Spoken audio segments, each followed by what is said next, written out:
KP nursing classes में आपका स्वागत है। KP nursing classes. नमस्कार साथियों, मैं करण पटेल आज आपको 2021 की नव वर्ष की हार्दिक शुभकामनाएं दूंगा और मैं आपके साथ 2021 में कुछ नया लेके आया हूँ, जिससे हमारे आने वाले exam AIIMS, RRB, CHO, RPSC, GNM courses and BSc courses हमारे टीम के द्वारा आपको तैयारी करवाई जाएगी और आगे मेरे साथी योगेश कलाल जो आपको बताएंगे। नमस्कार साथियों, जैसे कि आपके केपी क्लासेस के बारे में आपके सर ने बता दिया था, करण पटेल नाम है इनके सर का। तो ये हमारे जो इस चैनल को या इस संस्थान को चलाने का काम कर रहे हैं। तो मैं इस केपी क्लासेस के बारे में बता देता हूँ। आपको सर ने बता दिया है कि जितने भी कंपटीशन एग्जाम होंगे उनकी तैयारी आपको मिलेगी। आपको कुछ नहीं करना है, आपको फ्री में मिलेगा। आपको घर बैठे ही आपको मोबाइल के सहारे पढ़ाई करनी है और ज़्यादा समय भी खर्च नहीं करना। सिर्फ आधा या 1 घंटे में जितना भी हो सकेगा आपको रोज का रोज मैटर दिया जाएगा। ठीक है, तो पहले तो आप सभी को नव वर्ष 2021 के हार्दिक शुभकामनाएं। और ये नव वर्ष आपका और हमारा क्या कर दे, जीवन को परिवर्तन कर दे, चेंज कर दे। ठीक है, और आपको इस चेंज करने में सिर्फ हमें इतना सहयोग करना है, बस चैनल को सब्सक्राइब करना है, लाइक करना है, कमेंट करना है और जो भी क्लासों को पढ़ना है रोज के बारे में। ठीक है, यहाँ पे कुछ पंक्ति लिखी हुई आपको नजर आ रही होगी। इस पंक्ति के बारे में मैं बता दूं, ये पंक्ति हमारे लिए यहाँ पे वैसे लिखा हुआ है, चलता रहूंगा पथ पर, चलने में माहिर बन जाऊंगा। क्या लिखा? बन जाऊंगा। या तो मंजिल मिल जाएगी या तो अच्छा मुसाफिर बन जाऊंगा।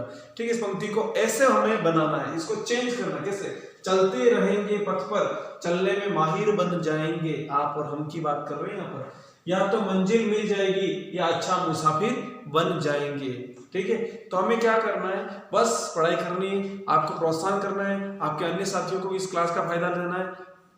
चैनल को सब्सक्राइब जरूर कर देना है, लाइक भी करना है और शेयर करना है दोस्तों को। जितने भी आप दोस्तों को, रिश्तेदारों को, जितनों को भेज सको। अब मैं इतना सा सपोर्ट चाहिए, बस आपको फ्री में रोज हम इम्पोर्टेंट ज्ञान हम देते रहेंगे। हमारी पूरी टीम है इसके बारे में, हमने जोड़ रखी है। आपको बस इतना करना है, हमें प्रोत्साहन देना है। प्रोत्साहन हमें तभी मिलेगा जैसे हम फीस भी नहीं मांगेंगे आपसे, 1 रुपया भी आपसे फीस नहीं मांगेंगे। बस हम आपसे एक ही चीज मांगेंगे, वो मांगेंगे लाइक, शेयर, कमेंट और सब्सक्राइब करना जरूर।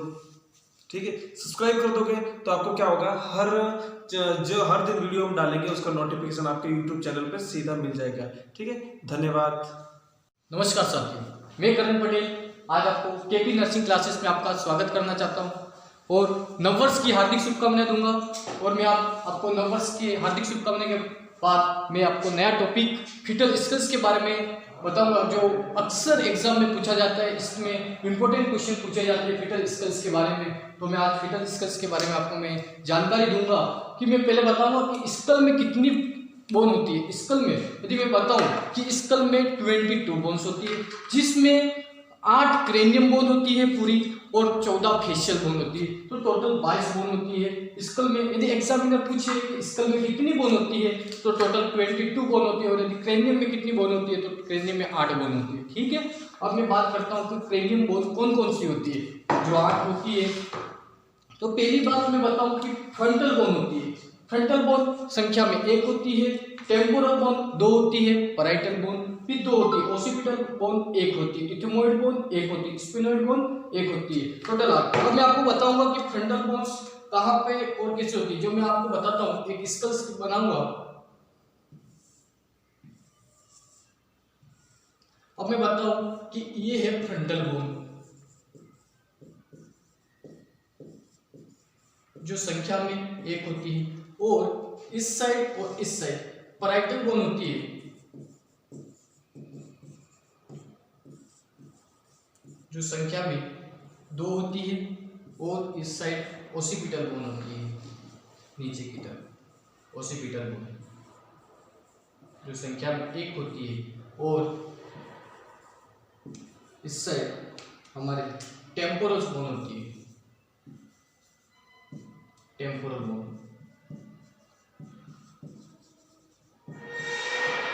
जो संख्या में 2 होती है, 1 और 2। ठीक है, अब मैं वापस आपको बताऊंगा कि स्कल में 22 बोन होती है, जो 8 क्रेनियम बोन होती है और 14 फेशियल बोन होती है। अब मैं जैसे फ्रंटल बोन्स एक होती है, टेम्पोरल बोन 2 होती है, पैराइटल 2 होती है, ओसिपिटल 1 होती है। इथेमोइड बोन और स्फेनोइड बोन के बारे में बताऊंगा। इथेमोइड बोन ये रूप ऑफ नोज के बीच में होती है, दोनों आंखों के बीच में होती है, रूप ऑफ नोज, इथेमोइड बोन। अब स्फेनोइड बोन की बात करें कि एंटीरियर साइड यानी आगे की तरफ फंटनल्स में जहां पर पिट्यूटरी ग्लैंड प्लेस होती है, सिचुएटेड होती है स्फेनोइड बोन जहां पर। ठीक है, अब मैं बात करूंगा आगे की सूचर्स के बारे में। देखो आपको दिख रहे होंगे सूचर्स में दिख रहे होंगे जो गैप होता है। ठीक है, यह इमूवेबल जॉइंट होते हैं। एग्जाम में पूछा गया कि सूचर्स किस प्रकार का जॉइंट है। सूचर्स इमूवेबल जॉइंट से। कैसा जॉइंट है? इमूवेबल जॉइंट से। यहाँ वहाँ पे होता है only found in school and cranium. ठीक है, अब मैं बताता हूँ कि सूचर्स कितने प्रकार के होते हैं, कितने टाइप्स होते हैं। सूचर्स के टाइप्स तो 4 हैं, लेकिन ये संख्या में 6 होते हैं। ठीक है, अब मैं बात करता हूँ पहली बात सूचर्स के बारे में। ठीक है,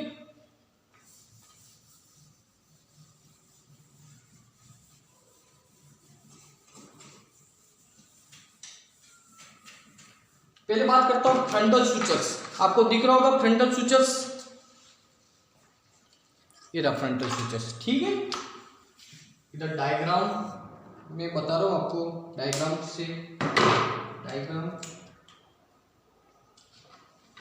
फ्रंटल सूचर्स की बात करें, ये 2 होते हैं। अब मैंने यहाँ पे तो एक बताया फ्रंटल बोन, लेकिन सूचर्स 2 कैसे होते हैं? सूचर 8 साल से बिलो वाले 8 ईयर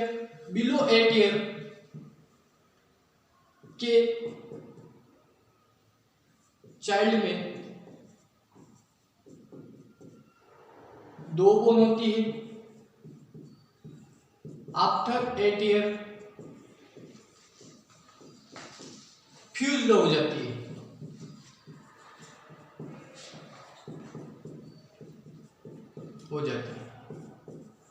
ठीक है, 8 साल तक के बच्चों में 2 बोन होती है और 8 साल के बाद 1 बोन हो जाती है। ठीक है, सूचर्स 2 बताए। फ्रंटल सूचर, देखो फ्रंटल सूचर्स के बारे में भी एग्जाम में पूछा गया, between both frontal bones, frontal sutures, coronal suture, sagittal suture, lambdoid suture. आपको क्या बताना है? फ्रंटल सूचर्स बताना है। कहाँ है फ्रंटल सूचर्स?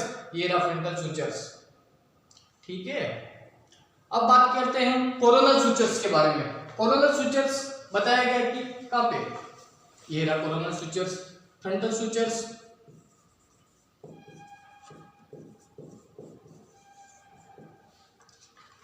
ठीक है, कोरोनल सूचर्स ये रहा, दिख रहा है? ठीक है, अब कोरोनल सूचर्स के बारे में। कोरोनल सूचर कहाँ प्लेस होता है? Between frontals bone and both parietal bone, between both frontals bone and both parietal bone, दोनों के बीचों बीच होता है। कहाँ पे होता है? दोनों के बीचों बीच होता है। अब मैं बात करता हूँ सजाइटल सूचर्स। सजाइटल सूचर कहाँ है? ये रहा सजाइटल सूचर्स, ये रहा सजाइटल सूचर्स, दिख रहा है सजाइटल सूचर्स। ठीक है, और सजाइटल सूचर कहाँ होता है? बिटवीन बोथ पैराइटल बोन, दोनों पैराइटल बोन के बीच, एक ये पैराइटल बोन, एक ये पैराइटल बोन, दोनों के बीच में होता है। अब बात करता हूँ लिम्बोइड सूचर्स के बारे में। लिम्बोइड सूचर कहाँ प्लेस होता है? कहाँ होता है? बोथ पैराइटल बोन, एक पैराइटल बोन ये, एक पैराइटल बोन ये, और एक ओसिपिटल बोन ये। ठीक है, ये रहा।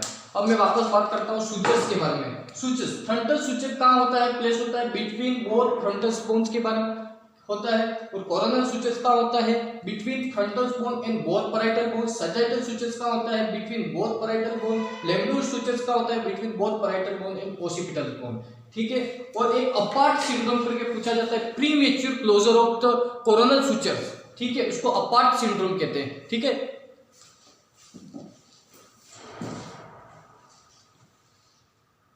अपने फोंटेनल्स के बारे में मैं बात करता हूँ। फोंटेनल्स नंबर में कितने होते हैं? नंबर में 6 होते हैं। ठीक है, टोटल नंबर ऑफ फोंटेनल्स 6 होते हैं। लेकिन कभी number of fontanelles according to obstetrical significance, यानी ऑब्स्टेट्रिकल सिग्निफिकेंस में 2 होते हैं। जिससे 2 इंपॉर्टेंट होते हैं, anterior fontanelles and posterior fontanelles, ऐसे होते हैं, और मेस्टोइड फोंटेनल्स, स्फेनोइड फोंटेनल्स। लेकिन अब मैं बात करता हूँ फोंटेनल्स का डिफाइन। एट बर्थ यानी जन्म के समय membrane field space between junction 3 और मोर क्रेनियल स्पोर्टल फंटनस, यानी जन्म के समय 3 से ज्यादा क्रेनियल एक किसी जंक्शन पर मिलते हैं, उसको ही फंटनल्स कहते हैं। ठीक है, अब इसमें टाइप्स के बारे में बताऊंगा कि एंटीरियर फंटनल्स और posterior फंटनल्स and mastoid फंटनल्स and sphenoid फंटनल्स। ठीक है, अब बात करते हैं कि अपने ऑब्स्टेट्रिकल सिग्निफिकेशन में 2 इंपॉर्टेंट होते हैं, एंटीरियर फंटनल्स एंड पोस्टीरियर फंटनल्स। तो मैं एंटीरियर और पोस्टीरियर के बारे में डिफरेंस बताऊंगा कि अब मैं बात करूंगा कि एंटीरियर और पोस्टीरियर ये लोकेटेड कहाँ होता है, एंटीरियर फंटनल्स लोकेटेड कहाँ होता है। मैंने आपको बताया था पहले बोन्स के बारे में बताया कि frontal lobe, parietal bones, lambdoid bones और ओसिपिटल बोन के बारे में बताया था। अब मैं बात करता हूँ कि ये एंटीरियर फंटनल्स लोकेटेड कहाँ होता है, लोकेटेड बिटवीन 2 पैराइटल बोन, दो पैराइटल और एक फ्रंटल बोन के बीच में लोकेटेड होता है, जो डायमंड शेप का होता है उसको ब्रेगमा बोलते हैं। जो डायमंड शेप का होता है उसको ब्रेगमा बोलते हैं। इसकी साइज होती है 2.5 to 3 सेंटीमीटर होती है, 2.5 to 3 सेंटीमीटर होती है। यह 12 से 18 महीने में क्लोज होता है, 12 से 18 महीने में क्लोज होता है और मैक्सिमम 24 मंथ्स। और यदि 24 मंथ्स के बाद यदि क्लोज होता है तो यह पैथोलॉजिकल कंडीशन मानी जाती है। क्लोज नहीं होता है 24 के मंथ के बाद भी क्लोज नहीं होता तो यह पैथोलॉजिकल कंडीशन मानी जाती है।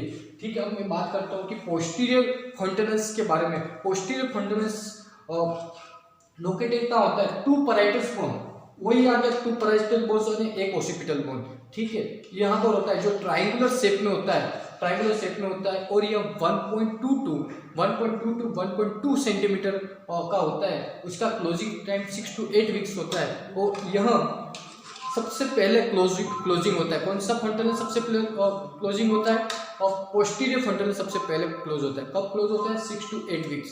अब मैं आपको वापस डिफरेंस बिटवीन एक्स बताऊंगा। एंटीरियर पोस्टीरियर ये लोकेटेड होता है 2 पैराइटल बोन और एक फ्रंटल बोन्स। ठीक है, यह डायमंड शेप का होता है। किसका शेप का होता है, डायमंड शेप का होता है, जो इसको क्या कहते हैं, ब्रेगमा बोलते हैं, ब्रेगमा। उसकी साइज क्या होती है, 2.5 to 3 सेंटीमीटर होती है। कितनी, 2.5 to 3 सेंटीमीटर होती है। अब ये क्लोज कब होता है, 12 से 18 महीने में क्लोज होता है। यदि 24 मंथ के बाद क्लोज होता है तो यह पैथोलॉजिकल कंडीशन मानी जाती है। ठीक है, अक्सर एग्जाम में पूछा जाता है कि एंटीरियर फंटनल्स क्लोज कब होता है, तो 12 से 18 मंथ में क्लोज होता है। ठीक है, और यदि पैथोलॉजिकल कंडीशन कब मानी जाएगी, 24 मंथ्स के बाद क्लोज होता है। ठीक है, अब पोस्टीरियर की बात करते हैं कि ये कहाँ लोकेटेड होता है, कि ये लोकेटेड होता है 2 पैराइटल बोन के बीच में तथा एक 1 ओसिपिटल बोन, 2 पैराइटल बोन और एक ओसिपिटल बोन। ठीक है, ट्रायंगुलर शेप का होता है और इसको लेम्डा कहा जाता है। और साइज की बात करूं कि 1.2 to 1.2 सेंटीमीटर और उसका क्लोज कब होता है, 6 से 8 वीक में क्लोज होता है। और यहाँ सबसे पहले क्लोज होता है, कौन सा फंटनल सबसे पहले क्लोज होता है, तो पोस्टीरियर फंटनल सबसे पहले क्लोज होता है। ठीक है, अब मैं बात करता हूँ इंपोर्टेंस ऑफ फंटनल। ऐसा क्या है, क्या इंपोर्टेंस है फंटनल्स के बारे में। माउल्टिंग फैसिलिटी, माउल्टिंग यानी ओवरलैपिंग ऑफ द हेड। ठीक है, अब दूसरा बात करता हूँ, it denotes the position of head of flexion degree. इसका पता लगा जाता है, पोजीशन का पता लगाया जाता है फंटनल से। ठीक है, after birth help brain growth, after birth help brain growth. ठीक है, palpate the fontanelles, check the intracranial status. Palpate करके देखेंगे कि इंट्राक्रैनियल स्टेटस कैसा है। ठीक है, और इसके बाद CSF और ब्लड सैंपल कलेक्ट भी कर सकते हैं। ठीक है,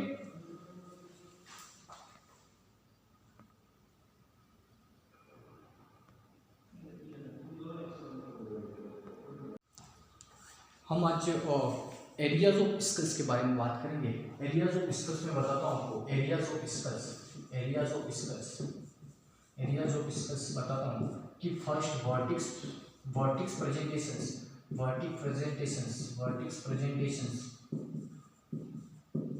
दूसरा ब्रू प्रेजेंटेशंस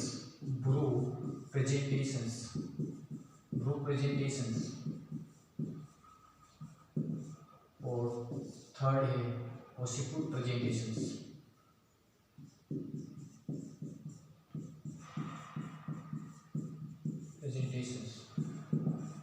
और चौथा है फेस प्रेजेंटेशंस।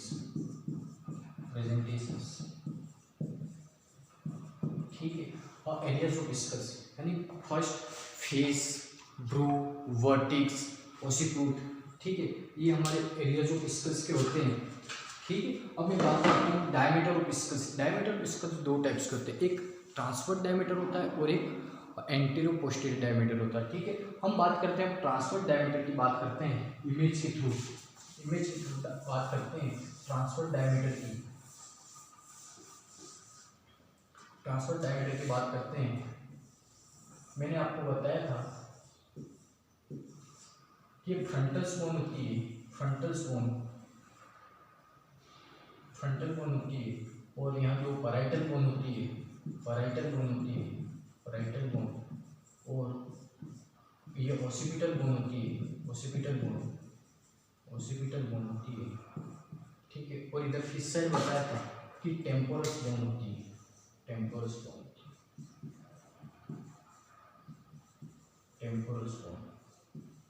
ठीक है। अब मैं बताऊंगा आपको कि ट्रांसफर डायमीटर की यदि हम मेजरमेंट करें अलग अलग प्रकार से, फर्स्ट करते हैं हम बाय पैराइटल डायमीटर की मेजरमेंट करते हैं तो 9.5 सेंटीमीटर, यानी 9.5 सेंटीमीटर, ठीक है। कितना आएगा 9.5। डिस्टेंस बिटवीन दो पैराइटल बीच के मध्य की दूरी कितनी होती है 9.5 सेंटीमीटर होती है, ठीक है। बाय टेम्पोरस की बात करते हैं कि बाय टेम्पोरस दोनों के मध्य के बीच की दूरी कितनी होती है 8 सेंटीमीटर होती है बाय टेम्पोरस, ठीक है। अब बात करते हैं बाय मेस्टोइड की, distance between tips of both mastoid bones की कितनी होती है 7.5 सेंटीमीटर होती है। यहाँ सबसे छोटा डायमीटर होता है 7.5 सेंटीमीटर का, यहाँ सबसे छोटा डायमीटर होता है 7.5 सेंटीमीटर का। ट्रांसफर डायमीटर में 3 डायमीटर होते हैं, biparietal, bitemporal, bimastoid diameter होते हैं, ठीक है। और जिसका biparietal diameter 9.5 centimetre, bitemporal 8 centimetre और बाय मेस्टोइड 7.5 सेंटीमीटर। एग्जाम में हमेशा पूछा जाता है बाय सबसे छोटा डायमीटर होता है तो बाय मेस्टोइड डायमीटर सबसे छोटा होता है 7.5 सेंटीमीटर का, ठीक है। अब हम बात करते हैं कि एंटेरो पोस्टीरियर डायमीटर की, डायमीटर ऑफ स्कल में एंटेरो पोस्टीरियर डायमीटर की बात करते हैं तो हम एक एक करके देखेंगे। सबसे पहले हम देखते हैं वर्टिक्स प्रेजेंटेशन का। वर्टिक्स प्रेजेंटेशन यदि डिनोमीटर पूछे, वर्टिक्स प्रेजेंटेशन का डिनोमीटर क्या होता है, वर्टिक्स प्रेजेंटेशन का डिनोमीटर होता है ओसिपिटल, ठीक है। क्या होता है ओसिपिटल होता है। तो हम बात करते हैं वर्टिक्स प्रेजेंटेशन में, और 3 डायमीटर होते हैं उनके बारे में देखेंगे। सबसे पहले हम देखेंगे सब ओसिपिटो ब्रिगमेटिक यानी ब्रिग्मा। यदि हम मेजरमेंट करेंगे सब ओसिपिट से लगाकर ब्रिग्मा तक मेजरमेंट करेंगे तो हमारा 9.5 सेंटीमीटर आएगा। कितना आएगा 9.5 सेंटीमीटर, यानी distance from nape of neck to centre of bregma. Bregma मैंने बताया कि एंटीरियर फ्रंटल्स की तरफ होता है जो डायमंड शेप का होता है, ठीक है। अब बात करते हैं सेकंड की सब ओसिपिटो फ्रंटल।